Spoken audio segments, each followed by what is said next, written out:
Welcome to Chalk and Talk, a podcast about education and math. I'm Anna Stokke, a math professor and your host.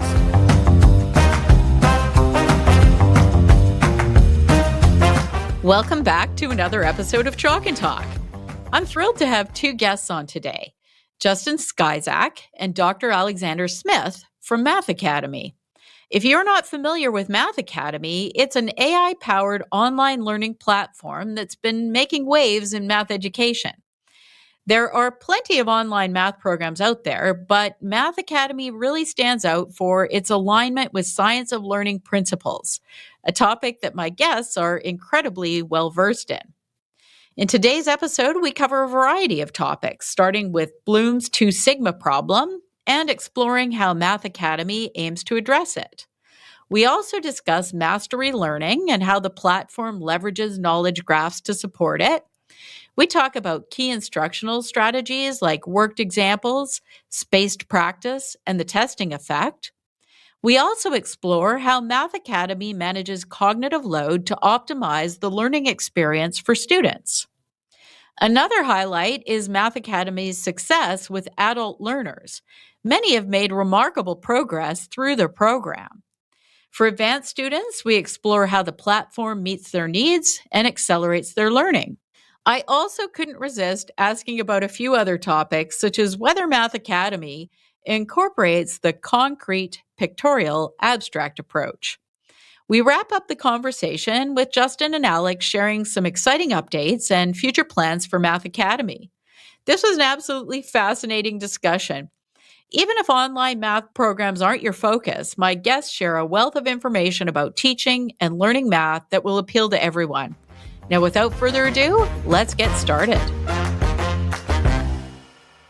I am honored to have two guests with me today. I have Justin Skycak, and he is joining us from Boston.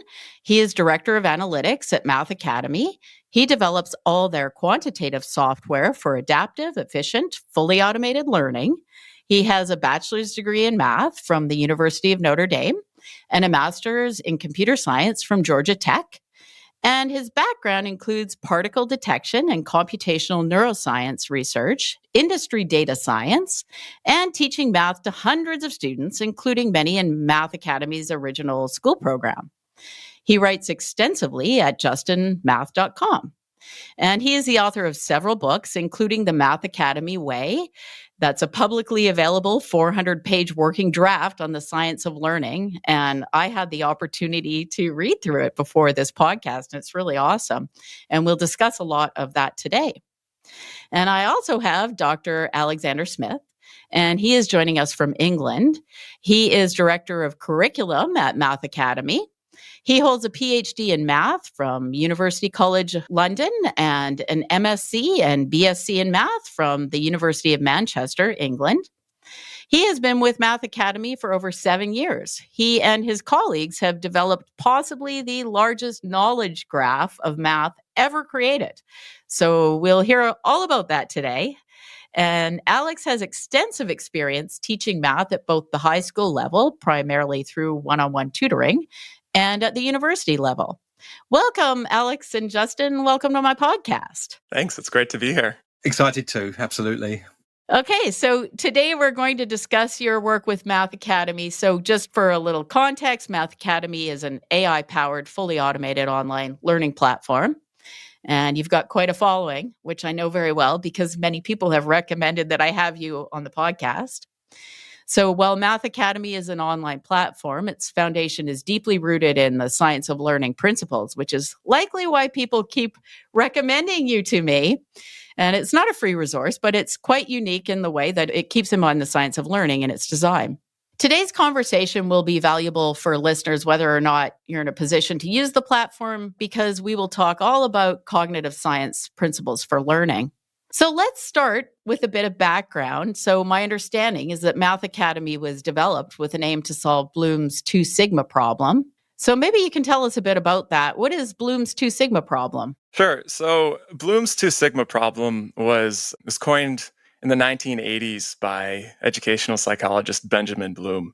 And so there was this particular study of his that really kicked it off. That was comparing the effectiveness of one-on-one tutoring versus traditional classroom teaching. And what he found was that the average tutored student performed better than 98% of students in a traditional class. And that's an effect size. They measure this in standard deviations or sigmas. And so you call that effect size a 2 sigma effect. The idea is just that this is a huge effect. Is it 1.5 sigmas? Is it 2.5 sigmas? I don't know. Depending on how you measure this thing, you're probably going to get different results, depending on who the tutors are, depending on the whole context. But the overall idea is wow, there's a lot of learning that's being left on the table, a lot of human potential that's going unrealized, and how do we capture it? And so this is how I would sum up the 2 sigma problem. You can massively elevate student learning outcomes with properly individualized pedagogy. But society can't afford to equip every student with a human tutor. So what can we do about it? That's the 2 sigma problem. Okay, so that's really interesting. I mean, it's not hugely surprising, right? That if every student had one-on-one tutoring, this is going to result in them learning more than if they're in a classroom setting.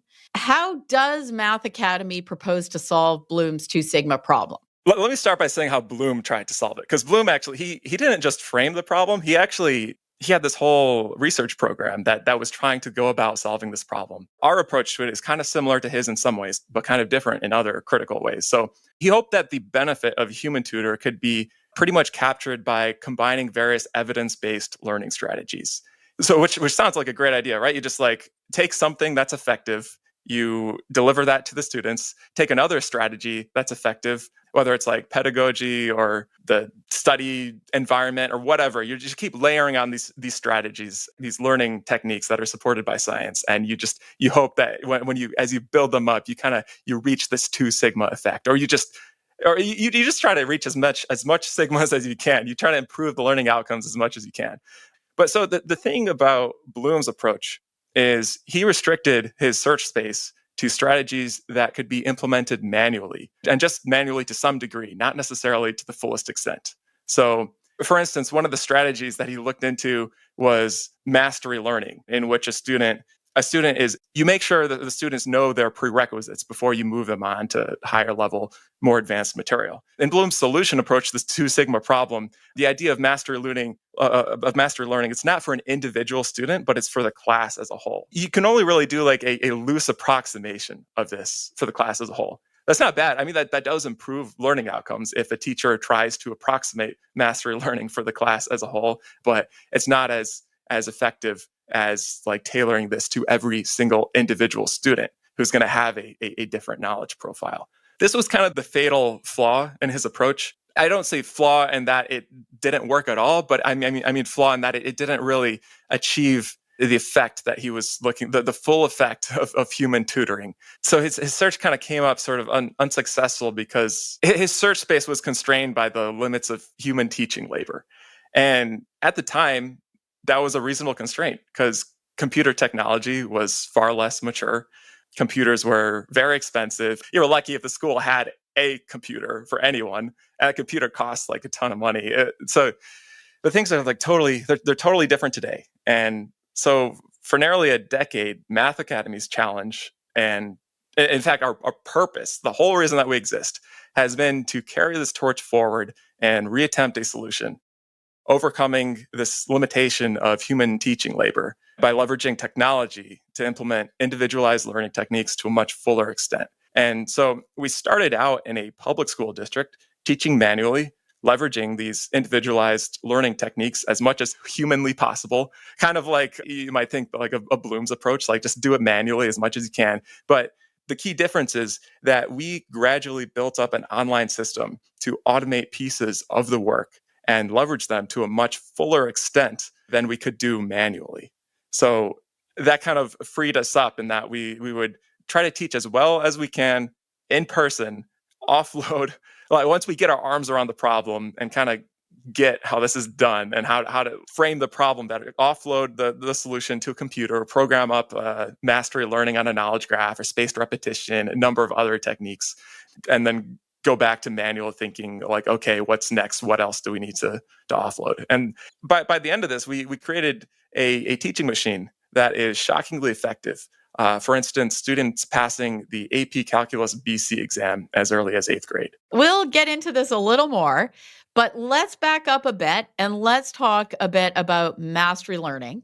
What exactly is it? So mastery learning is a simple yet extremely powerful concept. So the idea is that students need to demonstrate proficiency in prerequisite topics before moving on to more advanced topics. Now, the key word here is proficiency. It's not familiarity. Let's go for an example. So suppose you're teaching students to add fractions with like denominators. The students need to get to a point where they're consistently solving these kinds of questions in all the different variations correctly in formative assessments before moving on to post-requisites, such as adding fractions with unlike denominators. Now, this might seem stringent, but it is necessary to ensure that students have all the tools they need in order to perform well in the post-requisite topics and avoid cognitive overload. And I guess we'll go into cognitive overload and cognitive load shortly. And as Justin mentioned, true mastery learning at the fully granular level must be completely individualized. And it's only been possible with one-on-one tuition at this point. And as Justin said, this is the problem we're trying to solve. So we're talking about making sure that students are fluent with the prerequisite skills before moving forward. And by fluent, it's not just recognizing it or being able to do it slowly. It's being able to do something accurately and relatively quickly. And backing up to what Justin was talking about earlier, so that would be why this doesn't always work perfectly well in a classroom setting, because it might be difficult to get every student to master those prerequisite skills at the same time and move forward, right? So that's what Math Academy is trying to solve, is this problem. Does that sound right? Exactly right. We often talk about like one of the core problems of classroom teaching being the heterogeneity of student learning profiles. I mean, you can have a bunch of students who come into your class and say they got like A's in their prior class. And so just optimistically say they mastered like 90% of the content in the prior class. So they're all missing some 10% chunk of knowledge. And this is a very optimistic case because probably they actually mastered less. But these chunks can be in different places. When you have like 30 students who are all missing 10% of knowledge, and that 10% can be totally different, you might come in where like the class as a whole, like how much of the prior course do all the students know? It might be as low as 50% or even lower. These students just have all different background knowledge. You kind of have to individualize to every student if you want to get mastery learning perfectly right.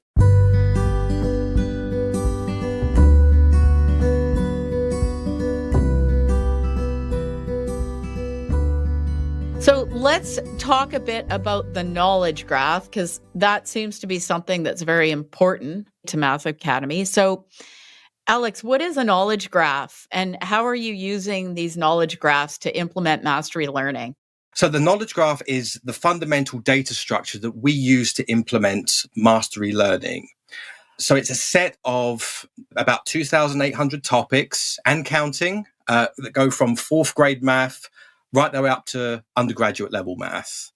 So those are the topics, and each topic is connected to its prerequisites and its post-requisites. And there currently exists in total about 10,000 prerequisite, post-requisite relationships of various forms that make up the existing version of the knowledge graph. It's hard to imagine. I do actually have a nice visualization of the entire knowledge graph that I'd be happy to share. One of the most prominent features of the knowledge graph is its incredible kind of a hierarchical structure. So topics build on other topics, which are then foundations for other topics. And this goes on and on and on and on. And you can actually trace even the most advanced undergraduate level topics right the way back to fairly primitive roots such as place value, arithmetic, standard algorithms, and stuff like that. So that gives you a rough idea of what the knowledge graph is. Now, this is the perfect structure from which to implement mastery learning. And there are kind of two key aspects of our approach to mastery learning, which I'd like to discuss. So the first one is definitely directly related to the knowledge graph itself. So what you might call like inter-topic mastery, which we've kind of touched on already. So the idea is to unlock a new topic. Students need to demonstrate proficiency in all of its prerequisites. So, for example, once students have demonstrated proficiency in solving one-step linear equations, two-step linear equations is unlocked, as students can then begin learning about two-step linear equations while simultaneously strengthening their foundational knowledge in one-step equations. Now, here's a crucial point. We do not allow students to move on to post-requisite material until they have successfully completed all of the prerequisites. So if a student rushes or guesses, or the failure rate is high, or otherwise does not try, the lesson is halted and pushed back to a later date. Now, this doesn't mean that students have to stop learning. Other tasks are available that student can work on that aren't dependent on the kind of problematic one. Now, one thing I should say, that might sound slightly alarming, but I should say that halting lessons is pretty rare. Students are given quite a lot of opportunities to attempt a lesson. I think our first-time pass rate across all 2,800 topics or so is 95%. So meaning 95% of all the lessons that are served are passed on the first attempt. And the second-time pass rate, which is 99%. That means that 99% of lessons are passed within 2 attempts. Halting lessons is pretty rare, but it is a necessary component of mastery learning. And again, I can talk about how we actually managed to achieve those numbers as we discuss cognitive load in more detail. The last point I want to mention is about there's also like intra-lesson mastery, which we kind of also call like micro scaffolding. So each topic has a lesson broken down into stages, which we call knowledge points. And there's typically 3 to 4 knowledge points per topic. Each knowledge point has a worked example and questions designed to check proficiency in that particular knowledge point. So each knowledge point is designed to test a specific concept, skill, or application. And we test proficiency by providing a worked example and asking students to solve related problems successfully. And typically we scaffold, the way scaffolding comes into each knowledge point typically serves as scaffolding for the next. So knowledge point 1 scaffolds knowledge point 2, knowledge point 2 scaffolds knowledge point 3, etc. So when they demonstrate proficiency in a particular knowledge point, they move on to the next. And this repeats 3 or 4 times. And if they manage to get through that, that's lesson completed. And that kind of counts as one successful repetition of that topic. We will halt lessons if a student stumbles on any particular knowledge point a little bit too much. We give them plenty of opportunities, but if it's clear that it's not working out, then we will halt and reattempt that at a later date. I want to ask about the 95% success rate for first-time lesson. That can only be possible if you're putting the person in the right lesson in the first place. So you're placing students exactly where they should be in terms of where their knowledge is when they come into the program. Am I right? Absolutely right. Yes, that's correct. The other component is that we continually refine our curriculum over time. So it wasn't always the case. Like when we started out building these lessons, they were not all at the 95% pass rate. We built these curriculum analytics tools that we can actually track, okay, what topics have the lowest pass rate? And then dig into those and say like, okay, those topics, where are students actually struggling? What knowledge point are they struggling? Is it at the very beginning, at the first knowledge point? Or is it like, do they typically get through the first 2 knowledge points and then it's number 3? And we can even pinpoint down to specific questions that students are struggling with. So we have this whole curriculum on lockdown where we can zoom in. Okay, what are the hot spots where it needs our attention and our refinement?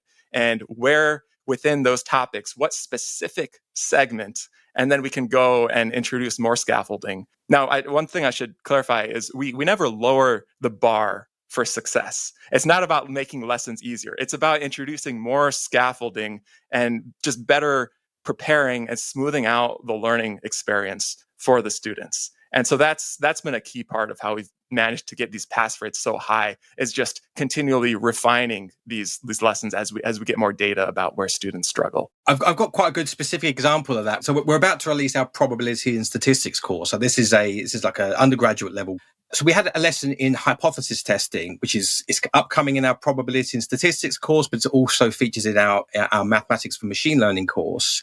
Now, hypothesis testing is a fundamental statistical technique. It basically involves comparing experimental data to theoretical data.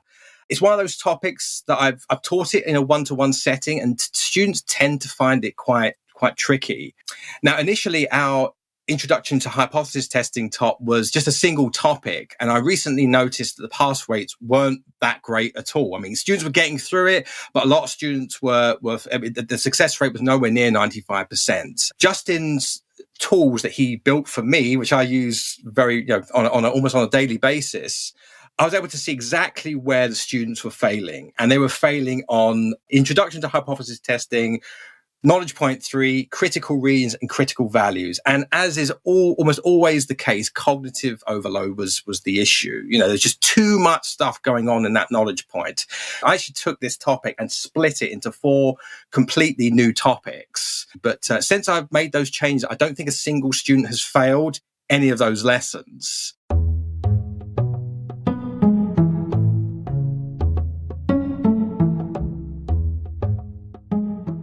This whole idea of prerequisite skills, I mean, is it pointless to even try to work on a topic when you don't have the prerequisite skills mastered? Like, why is it so important to know those prerequisite skills? I think this is best illustrated with an example. I would choose an example which is a little bit sort of like lower down in the knowledge graph. This example I'm going to give is slightly simplified, but I think it helps to illustrate the key ideas. So let's go back to fractions again. Adding fractions with like denominators and adding fractions with unlike denominators. The second topic, the post-requisite topic, adding fractions with unlike denominators, requires all of the skills from the first topic. So first, let's say they're trying to add 2 fractions with unlike denominators. They need to identify the common denominator. There'll be a prerequisite topic that teaches them how to do that.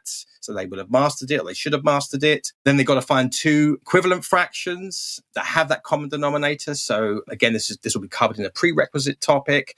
And then finally, they actually need to apply all of the knowledge that they used in the prerequisite topic, adding fractions with like denominators, to add these 2 fractions with unlike denominators.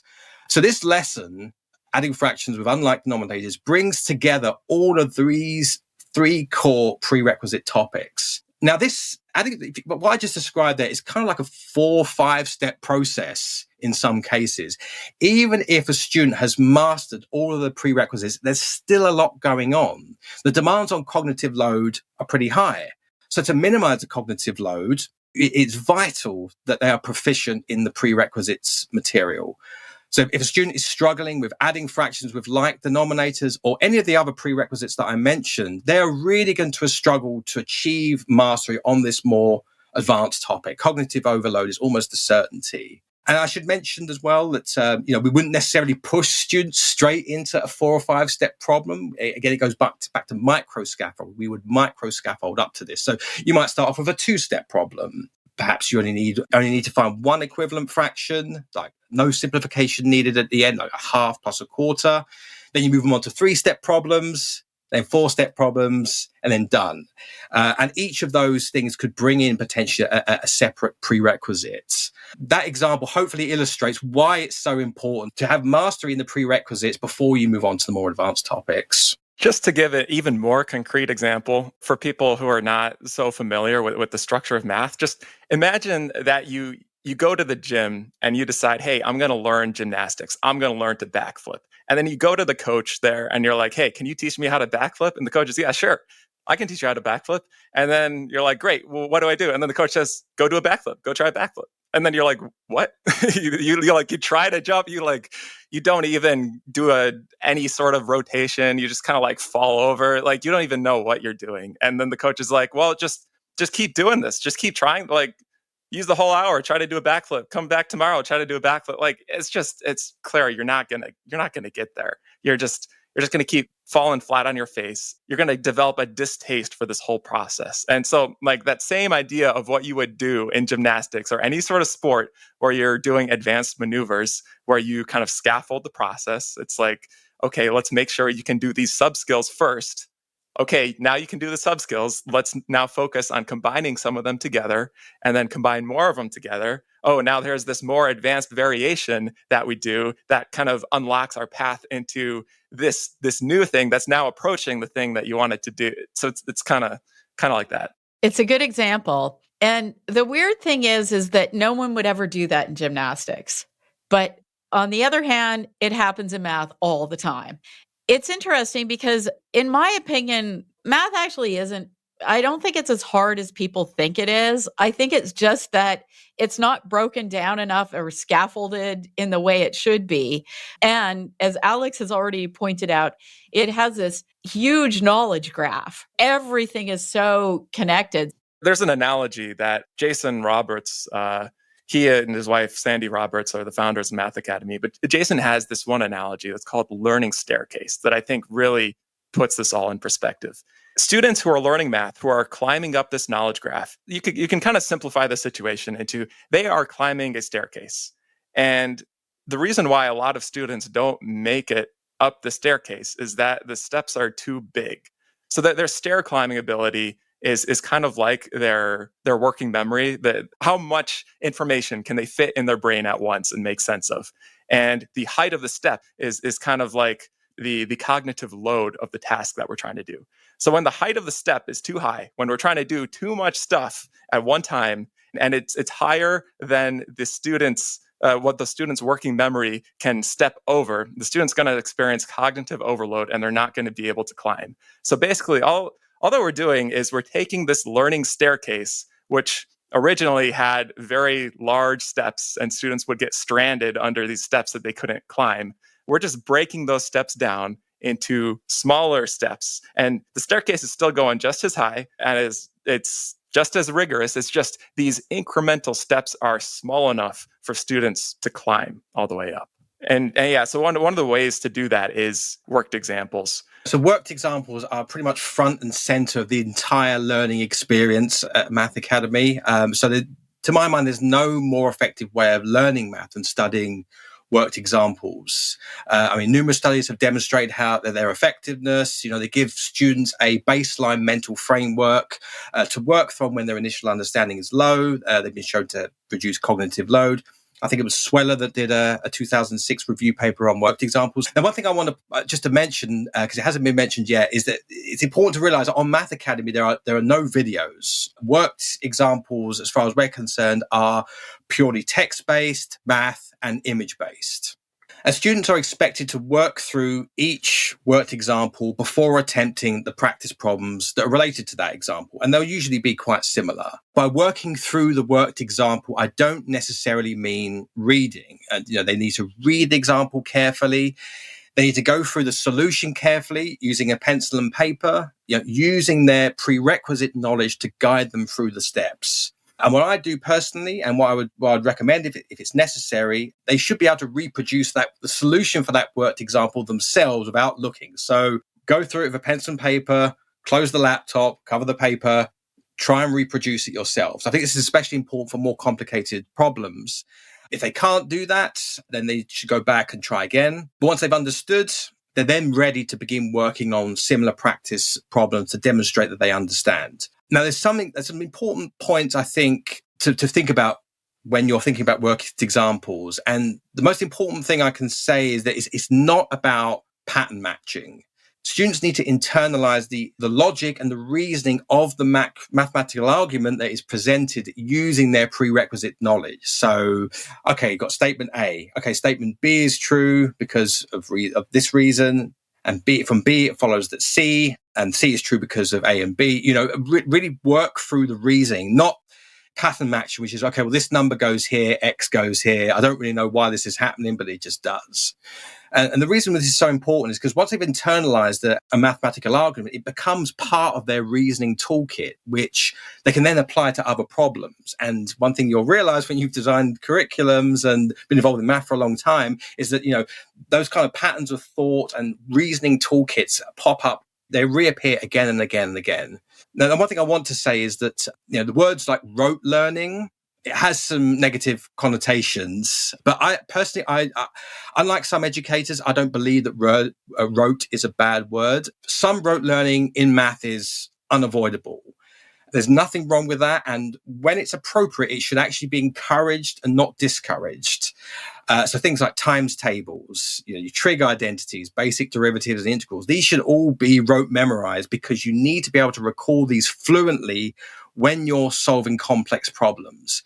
But just going back to worked examples, for the most part, when you're working through worked example, it shouldn't feel rote. It should feel like you're internalizing an argument that you're building into your own reasoning toolkit. Yeah. So one thing we should probably clarify about our perspective on rote memorization is that we're not saying that a student should, for instance, memorize times tables or trig values without knowing what multiplication means or what trig functions represent. It's like get the meaning first. But at some point, you have to really hammer these times tables or these trig values, these trig identities, these derivative rules. You have to hammer them into your memory. It's not enough to understand what they are. It's also about executing them. It's like it's not enough to understand how to do a backflip. You actually have to do the backflip. And to do that, you have to practice repetitively over and over, really hammering this into place.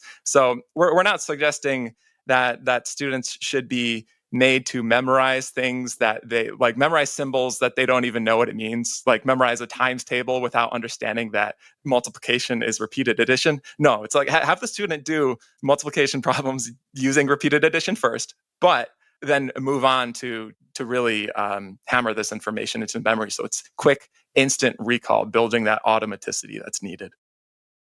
Yeah, as someone who's been involved in this sort of conceptual understanding versus procedure debate for many years, I really don't know anyone who actually thinks that students should memorize stuff like times tables without knowing what multiplication means. But I hear a lot of people accuse people of that. I actually have seen people claim that understanding is enough. One kind of like personal anecdote I've got is that I did some like times tables remediation lessons at my son's local school. It was a remediation group, so the students were typically struggling with their times tables. And in the UK, at the end of year 4, every student has to do like a times tables assessment. Automaticity is what you need to actually be good at this, to actually be successful at this assessment. It's 5 seconds.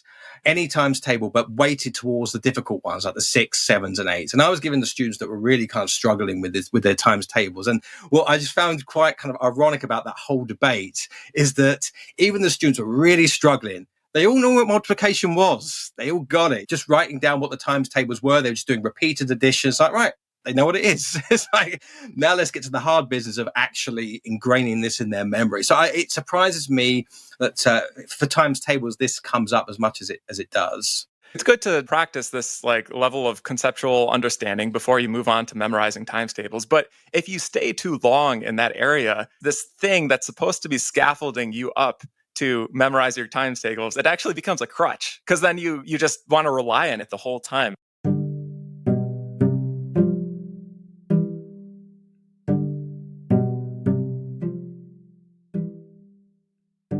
So, Alex, I'm sure you've heard of the concrete-pictorial-abstract approach, which is sometimes fairly popular in younger grades for teaching arithmetic.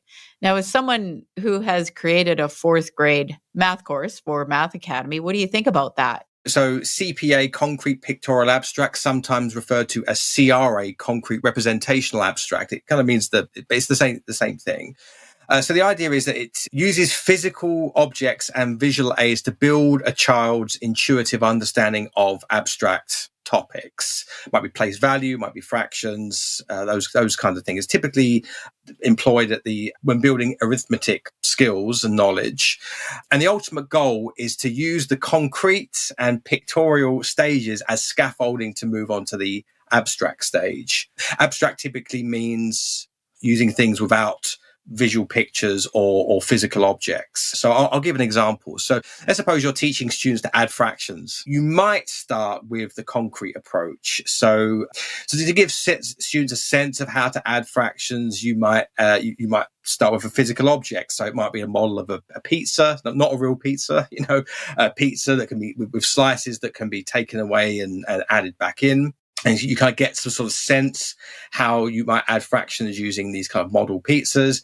Then once you've mastered that, you might then move on to pictorial. Instead of a physical model, you might be given pictures that's loosely based on the model you see, like circles divided into equally spaced parts, and asked to use those to add fractions. And then finally, you might move on to the abstract. And the abstract basically means you're doing the same kind of task, but using purely mathematical symbols. So no objects or pictures. In general, I think this is kind of like a reasonable basis. I'd say it's a good leading order approximation for beginning to teach arithmetic and some mathematical ideas to young children. Just in my experience of this approach, particularly with the 4th grade and 5th grade courses that we have at Math Academy, there's a couple of caveats I just kind of wanted to point out. I thought it might be useful for some listeners. So the first thing I want to say, and I think one of your other speakers mentioned this as well, is important to move kids along as soon as they're ready. So once they've mastered the concrete, move them into pictorial. Once they've mastered pictorial, move them on to abstract. It's like mastery learning again. Once they've mastered the prerequisite, they need to move on to the postrequisite as soon as they're ready. I think what can happen in classrooms is they're not moved on at the right time, and they might become overly dependent on the concrete or the pictorial stage, reluctant to move on to the abstract stage, and the abstract stage is the ultimate goal. I mean, mathematics is about manipulating symbols, and doing so efficiently, efficient strategies to solve problems. It's at that point where what was meant to be scaffolding then becomes like a crutch.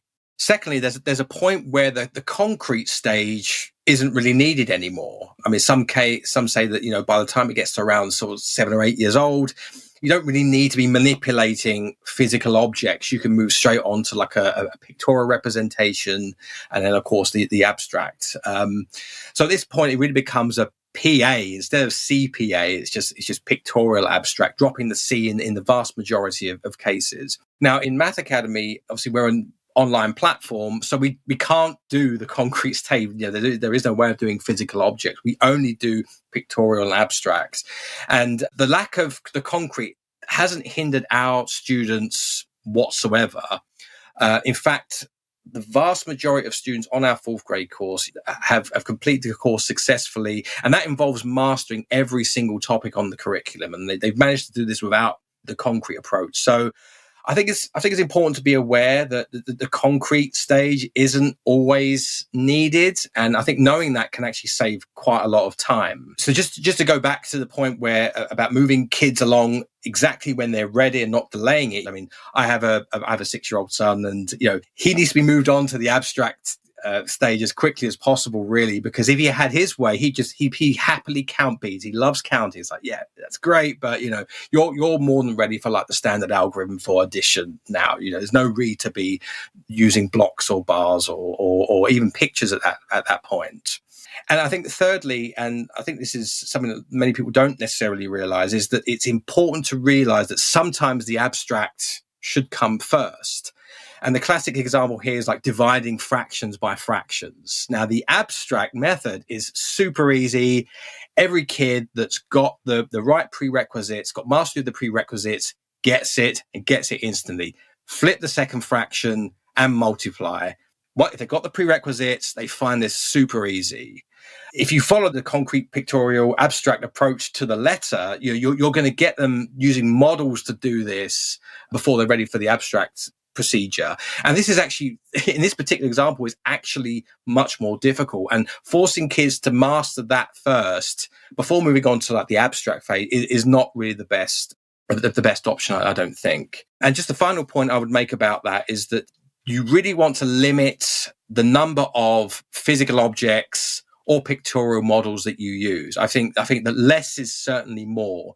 I mean, certainly at Math Academy, in our 4th and 5th grade curriculums, I think we've got like 1 or 2 kind of consistent models that we use for manipulating fractions.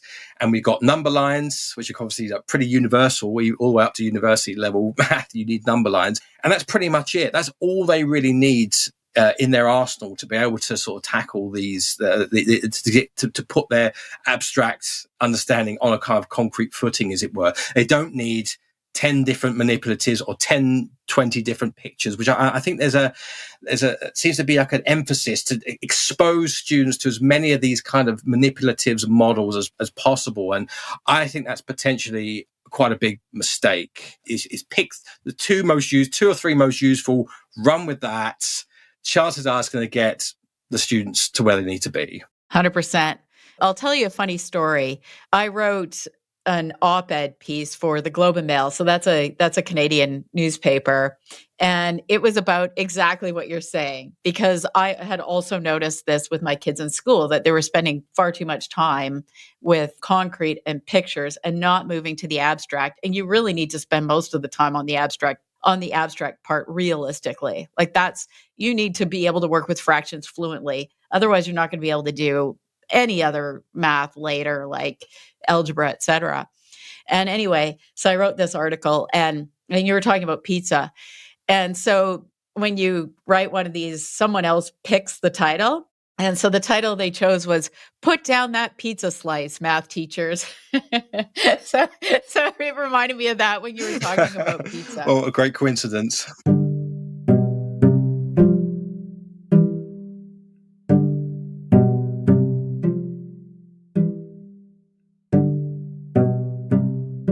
I'm curious, how does Math Academy implement spaced practice? Like, what do the length of the intervals between practice of a topic look like?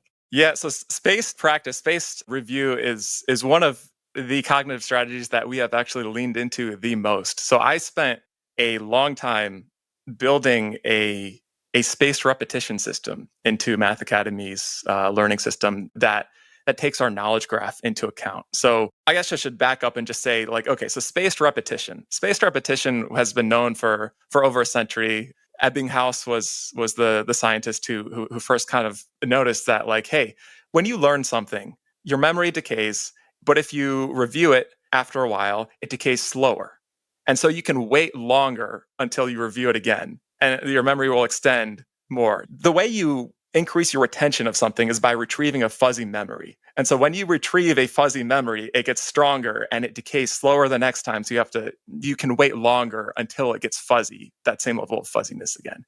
Anyway, so this is the idea of spaced repetition. The idea of repetition intervals they depend a lot about the context of what's being learned and how well you're doing on your recalls. But roughly speaking, it's something like maybe you wait about a day the first time you review it, then a couple days, and like a week, couple weeks, a month. It gets to a point where the intervals are expanding sort of exponentially, roughly doubling, I'd say, is a good rule of thumb.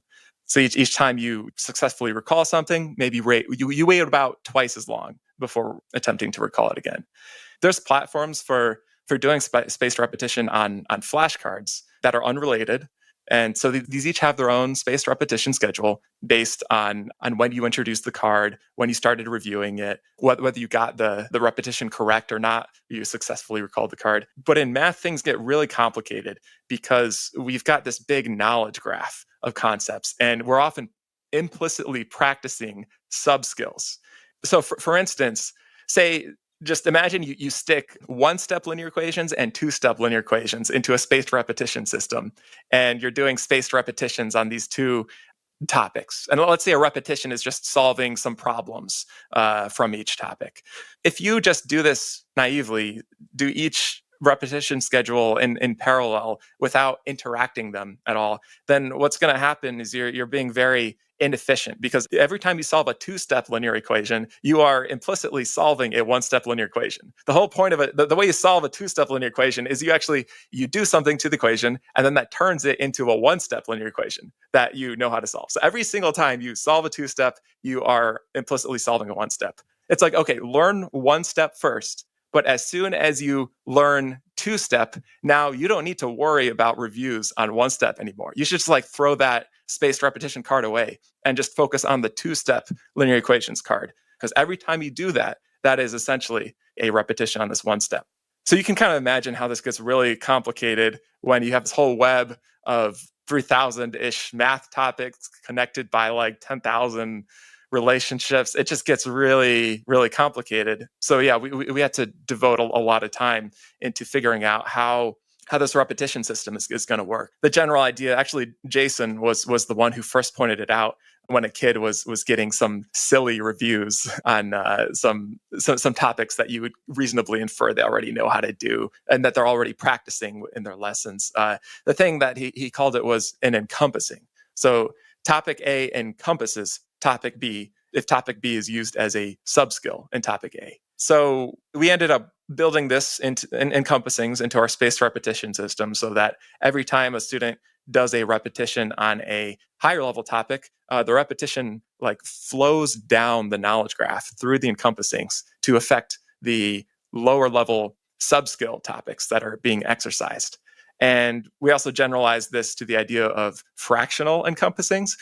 Sometimes you're not using the subskill in full, but you're using a part of it, or you're using it in full, but only in a part of the problems in this higher level topic. So I spent a lot of time just kind of building this algorithm and this system to track these spaced repetitions through the knowledge graph. And we call it fractional implicit repetition, which has a catchy acronym, FIRE. Okay, so you're trying to be as efficient as possible with the spaced practice. So yeah, efficiency is the name of the game with Math Academy. Every single task that we choose for a student to do, it is the result of an optimization problem that's going behind the scenes. The optimization problem is, how do you get the student making the most progress in the knowledge graph, knocking out as much review implicitly as possible? So we're trying to minimize the amount of work that the student has to do to get through the course. And there will still be plenty of review, but the idea is that we are choosing the reviews to knock out a lot of lower level concept, low level skill, low level topic reviews as possible. And I should also mention that the spaced repetition process, in addition to being calibrated to this knowledge graph, it's also calibrated to how well the student does on their learning tasks. If you blow a task out of the water, you get everything correct, every question perfect, that's going to count for more repetition credit than if you only do decently on it. Maybe you get most of the questions right, but you still you miss some. And if you get a lesson halted, that's not going to count as a repetition. That you need to actually do that again. Same for a review. And so this is also tailored not just to levels of student performance, but also to the levels of intrinsic difficulty in topics. Some topics are just more difficult than others. That's just how math goes, right?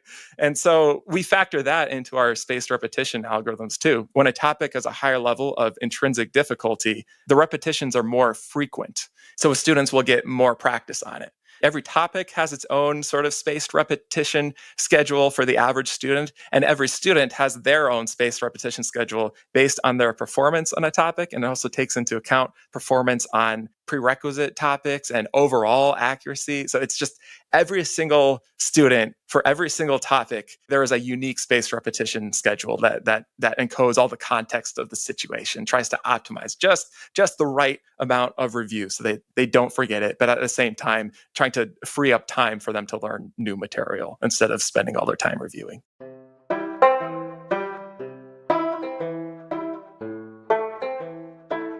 Okay, so how about the testing effect? That's a really well-studied effect that is very effective for learning. So how do you leverage the testing effect in Math Academy? Let me just start by explaining what that is for listeners. So the best way to extend your memory duration of any information that you've consumed is to test yourself on it, meaning quizzing yourself, being made to pull it out of your brain without looking at a reference. And so this stands in stark opposition to other strategies like rereading or just transcribing notes again. There's a lot of students I think who get into this mindset of oh, let me just rewrite my notes, or write what's in the textbook, transcribe alongside, or just reread over and over the same paragraph. And they think somehow it's getting into their brain, but I guess it is technically getting into their brain, but it's not staying there. Because what happens is that they feel that there's this comfortable sense of fluency from having that information in their working memory. But what they don't realize is not enough for the information to be in your working memory. That information dissipates shortly after you stop rehearsing it. And you actually have to get it to encode into long-term memory. And the way you encode into long-term memory is by retrieving from long-term memory. It's kind of like weightlifting, where your long-term memory is sort of like a muscle that you have to exercise. And the act of lifting the weight is the act of retrieving the information. The testing effect, also known as retrieval practice, this is also a centerpiece of our pedagogy, in that as soon as a student goes through a worked example, what's up next is practice problems, where they actually have to pull what they've learned out of their brain and apply it to this new practice problem in a slightly different sort of context.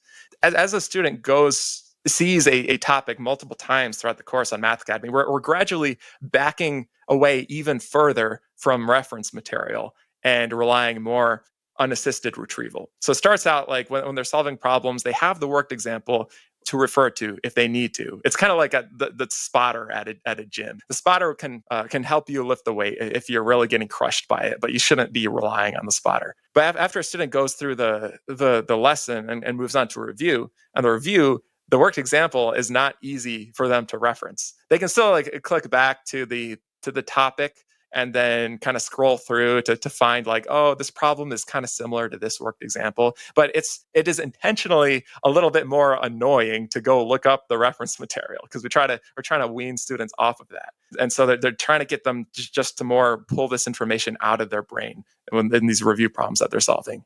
And then the third stage is that after a student has learned some material and done some review on it, they get quizzed on it.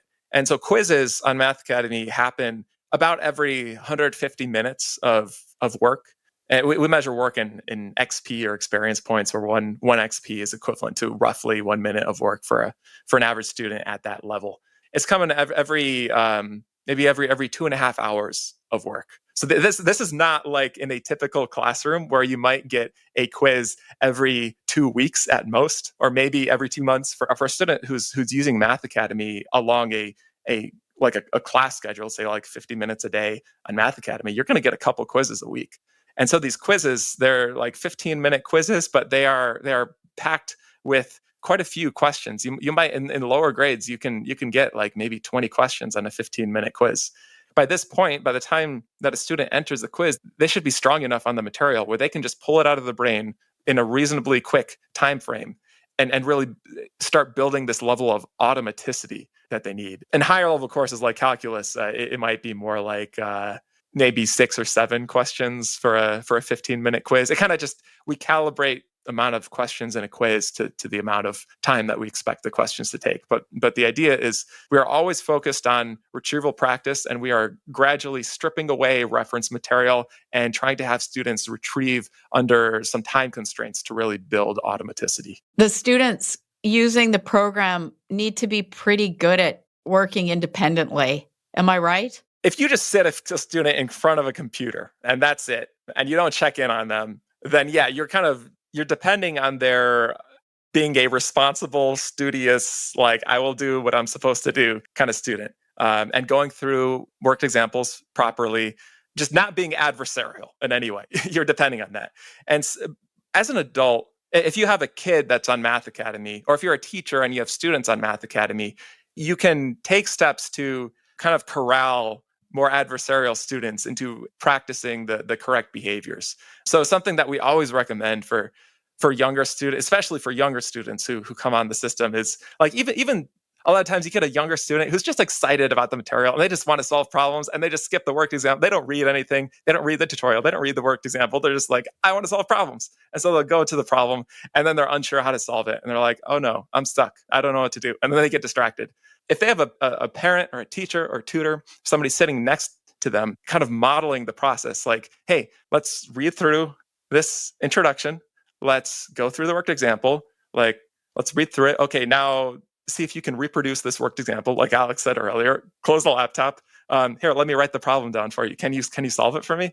And then you move them on to problems. Sometimes you have to model the process for them so that they understand what it is that they're supposed to be doing. And that's one thing that's kind of on our roadmap is this kind of in-task coaching, where we kind of detect based on a student's behavior during the task. If they are rushing or guessing or not reading, or maybe they get a question wrong and they just click continue right away, whereas they should really just look at the explanation to see what they got wrong so that they can improve on the next attempt. There's a lot of areas where students can fall off the rails. That's kind of on our roadmap to bake into the system. But for right now, we would recommend that a parent or a teacher needs to kind of model how to use the system properly for kids. And oftentimes, incentives may also be needed. I remember back when I was teaching using the system, there was one student who they just didn't want to do the work. One of the things that really worked in that case was setting up an incentive structure where I would check in on the student pretty frequently during class, just try to keep them chugging through the material, talk about it a bit. What really worked was talking to their parent and having their parent set up this kind of incentive structure at home. Was like, hey, if you do all your Math Academy work every week, we can go buy you a book on the weekend. She was really into reading like fantasy novels. And so just that incentive was enough to get her really excited about doing the work and doing well on the system. Even if you put a student on Math Academy and they're kind of adversarial sometimes, that they don't want to do the work, or maybe they're not exercising the right behavior and going through the system, you can kind of corral them in the right direction often by modeling the right behavior, holding them accountable for learning, setting up a good incentive structure. Following up on that, adults do tend to be better at independent learning. And I understand that actually you have a lot of adult users. So maybe, Alex, can you talk a bit about that? The online program was originally designed for young students, but we always wanted to include like the university level courses too. But I mean, because at the end of the day, if students are done with calculus at 8th grade, they need some other material to move on to. And we originally thought there wasn't really going to be much of a market for adults. They're too busy with their jobs, their own children. They have them and other things, too many distractions to seriously learn maths. And then all of a sudden, a huge explosion of interest around, machine learning, AI, particularly all this large language models stuff like ChatGPT, really sparked a lot of people's interest in the technology behind it. So the people that were curious about the technology, they began looking into it, and they began to realize that there's a lot of advanced math behind these models. They started to come to us to help get them machine learning ready. And so we actually created a math and machine learning course, especially for that purpose. And we've also got a machine learning 1 course coming out hopefully early in 2025. In most cases, many of these adult students, they hadn't done any formal math education for many years, 5, 10, 20 years. And even if they had, it was only up to high school level, and so some serious work was needed on their foundations. And to give you an idea, some couldn't remember how to add fractions. Many could only remember very basic algebra. We decided it was important to create a learning path from like very foundational material, like middle school, high school material, all the way up to university level math, was better suited to adult students, so to guide them through all of that middle and high school material to allow them to study the university level material. Because we felt it just kind of wasn't right saying to adult students, well, you can start off at 4th grade math. It's like, although a lot of adults said, yeah, I don't mind, but there's a lot of stuff in that kind of in the traditional learning path, middle school, high school, that isn't really that necessary for them to do. So we felt it was important to kind of find like a streamlined path for them. That's what the Mathematical Foundation sequence was aimed to do. It's 3 courses that basically start off at like fractions, the essential geometry, the essential trig, to calculus, linear algebra, basic vectors and matrices and stuff, to get them onto the university math as quickly as possible. These foundation courses serve as prerequisite courses for our high level content, which is like the math and machine learning course. We've also got linear algebra, methods of proof, multivariable calculus, probability and statistics, and then we've also got abstract algebra, differential equations, discrete math coming too. And now, unsurprisingly, we actually have more adult students than we have young students, and many of them have made like outstanding progress. So just to give an example, so we had a student who's quite a vocal fan of Math Academy. So he started, I think, about 6 months ago. He was saying, I didn't know what even completing the square was when I first started with Math Academy. So completing the square is like an Algebra 1 technique. And in 5 to 6 months, he's completed, I think he placed into Foundations 2. So he's completed Foundations 2, Foundations 3. He's now successfully completed Mathematics for Machine Learning and is now like halfway through multivariable calculus. Now, don't get me wrong, he's put in a lot of work to get to that point, but I think that's pretty extraordinary to have achieved that in, say, like 6 months.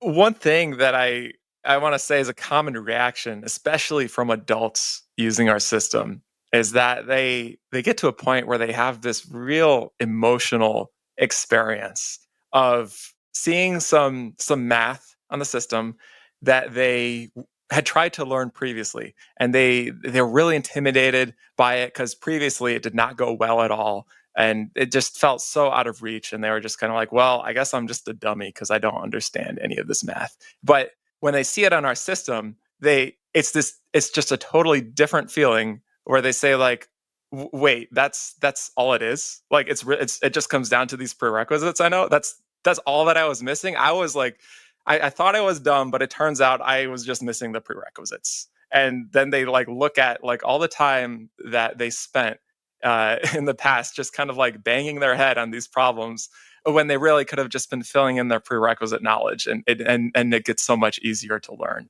That's a very common reaction with our adults. That's why it's so important to go back and fix those missing prerequisites. If you're missing prerequisites and yet you're trying to build on top of that, it's almost like having a structure with kind of shaky foundations. It's like it might hold up for a bit, but you try to build anything on top of that and things are going to come sort of crashing down sort of quite quickly.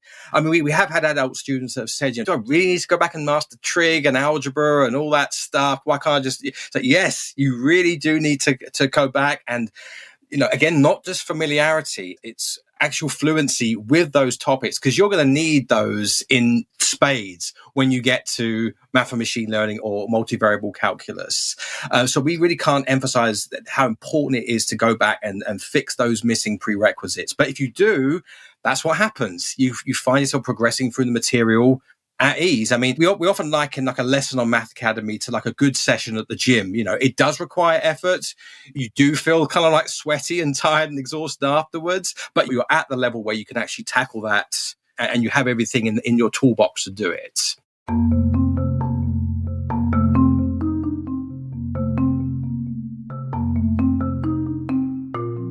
And I want to just mention another group of students that I think Math Academy is quite popular with, and that's maybe advanced students, right? I think advanced students in general, at least where I live, are a neglected group of students. They often don't have a lot of extra programming in schools. And I don't really think that's fair. Like, I think that advanced students deserve challenging math, just like struggling students deserve to get caught up. So talking about that a bit, so you mentioned that Math Academy can get 8th graders taking AP Calculus BC.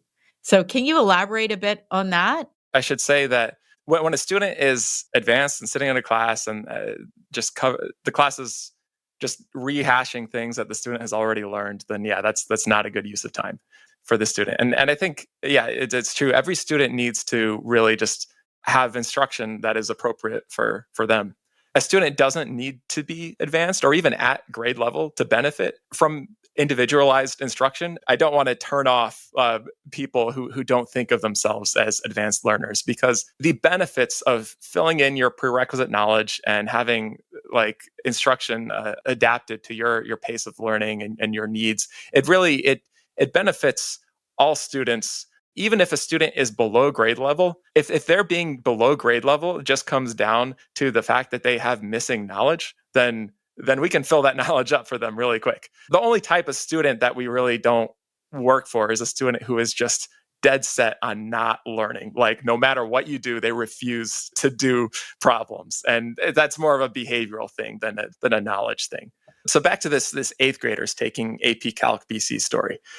So we actually originally started as this nonprofit school program founded by Jason and Sandy Roberts. One of their kids, Colby, was on the fourth grade math field day team. His parents were coaching that team. Their kid and his friends were all really excited about learning math. And so they did the standard fourth grade field day stuff. But the kids were so excited that they didn't want to just stop at fourth grade. Something that they would often be asking Jason and Sandy is like, what's the highest level of math? So Jason and Sandy would have to say, like, well, like it goes really, really high. But for your purposes, let's just say it's calculus, because that's what seniors in high school take if they're on the honors track. And the next question was, of course, awesome. When do we get to learn it? Can we learn it now? Can we learn calculus tomorrow? Like, they're just so excited about it. So Jason and Sandy were teaching the kids a bunch of these same kids, a bunch of advanced math, even through the following year, fifth grade, got up through a bunch of high school math, got to the point where they could start learning calculus. And one thing led to another, and this kind of turned into an official school program that was not just a pull-out class, but turned into a, like, every day kids would go to Math Academy class. There were other cohorts that came in following years. What this ended up turning into was we would get students in sixth grade. They'd be solid on their arithmetic, and they might know what a variable is, but they don't really know how to solve equations or anything. They're kind of like an early pre-algebra level. We would scaffold them up all the way, teach them all of high school math within the next 2 years, within sixth grade and seventh grade. So pre-algebra, algebra 1, geometry, algebra 2, pre-calculus, and in eighth grade, they'd be ready to take calculus. So then they would take calculus, they would take the AP Calculus BC exam. We got to the point where most of the students who took the AP Calc BC exam in eighth grade passed the exam. And most who passed got a perfect 5 out of 5 on the exam. A couple things that I should say is, like, these are not national talent search students. How the kids were selected is just like they score at or above the 90th percentile on a middle school math placement exam, which is typically taken by all fifth graders in the district around February or March, and then they're invited to join the program. It's a seventh grade math skills test, so it provides a somewhat high skilling, but it's not really designed to identify math aptitude. This is also in the Pasadena Unified School District, where about 2/3 of the student population qualifies for a federal free and reduced lunch program, and about 44% of all K through 12 students are educated in private schools, compared to the California average of 11%. So this is not a particularly talented group of students. It's not a biased group of, like, oh, well, these are just the top students of the nation. Just think of like a standard school and kids that are in the standard honors class. They can be accelerated way, way, way higher than they are currently being. When Jason and Sandy were teaching, they were doing this all manually and achieving very good results. But these results got even better once we had students actually working on the Math Academy system. Jason got tired of the kids saying, like, I forgot to do my homework, or, oh, I forgot a pencil, or like all these excuses for not doing work. So he just built a system where he could pick problems for them to do. Then all I have to do is log in at home and do the problems online. It would automatically grade the problems and keep track of all the kids' stats, keep track of the class accuracy and various topics. And so just over time, this kind of evolved into a system that did more and more of this teaching work. In summer of 2019, that's about when Jason pulled me in to make this system a fully automated platform that would actually select learning tasks for students. So we built this automated task selection algorithm and just continued refining it. And by the time the pandemic hit in 2020, there was the big question of, like, well, how are we going to maintain this level of efficiency from manual instruction? And the answer was, like, well, we have this sort of halfway baked task selection algorithm. Let's just get it all in place over the summer and put the whole school program on it. And that's what we did. And that's how our AP Calc BC scores really skyrocketed, was from putting them on the system. Wow, that's pretty amazing. But what are they doing after that? They still have grade 9, 10, 11, 12? So in 9th through 12th grade, actually, what they would do is they'd learn a bunch of undergraduate math. We have PhD level math instructors who teach the 9th through 12th graders. And they learn linear algebra, multivariable calc, probability statistics, real analysis, abstract algebra. They go through all this content, and they're also often working on some independent math projects too. In terms of full outcomes for the students, it's still pretty early.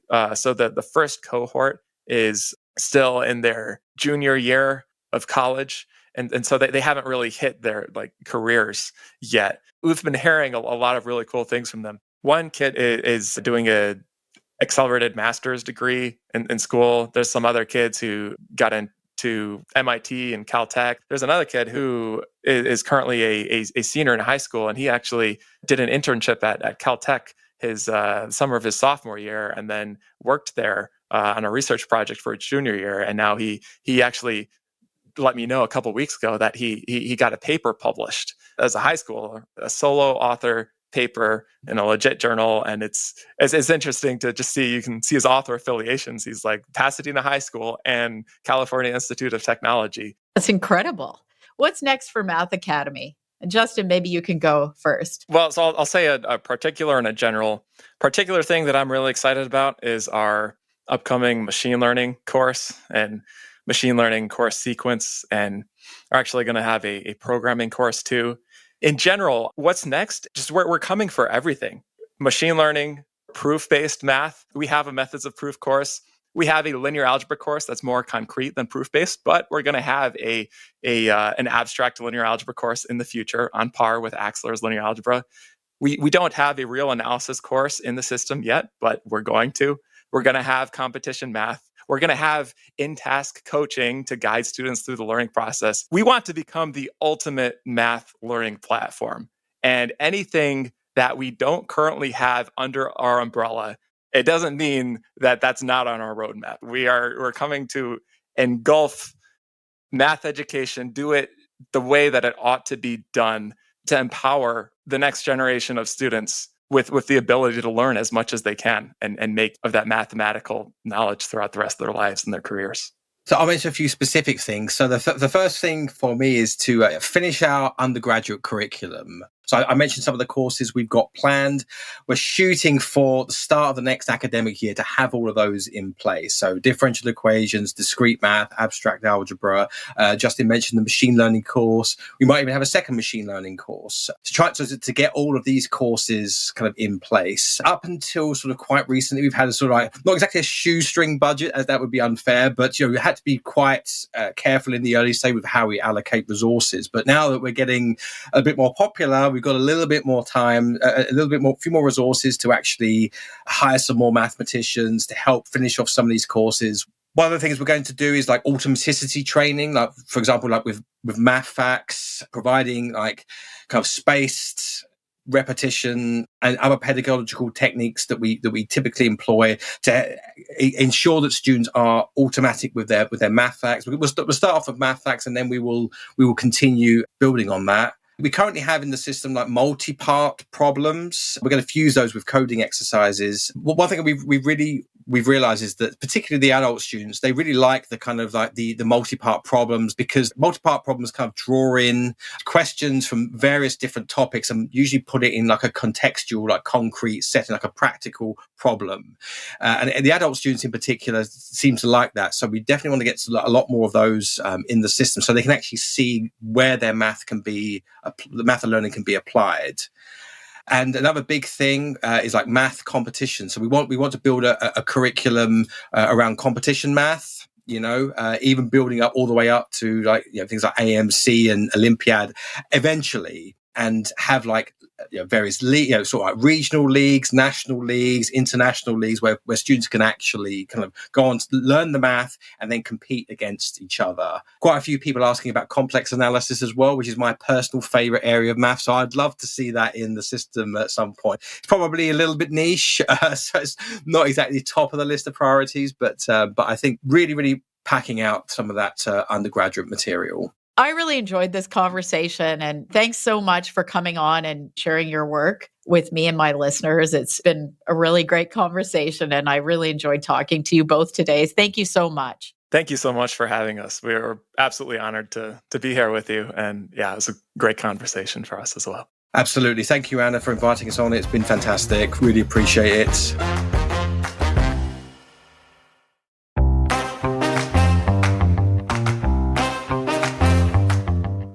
As always, we've included a resource page that has links to articles and books mentioned in the episode. If you enjoy this podcast, please consider showing your support by leaving a 5-star review on Spotify or Apple Podcasts. Chalk and Talk is produced by me, Anna Stokke, transcript and resource page by Jasmine Boisclair and Deepika Tung. Subscribe on your favorite podcast app to get new episodes delivered as they become available. You can follow me on X, Blue Sky, or LinkedIn for notifications, or check out my website, annastokke.com, for more information. This podcast received funding through a University of Winnipeg Knowledge Mobilization and Community Impact Grant funded through the Anthony Swady Knowledge Impact Fund.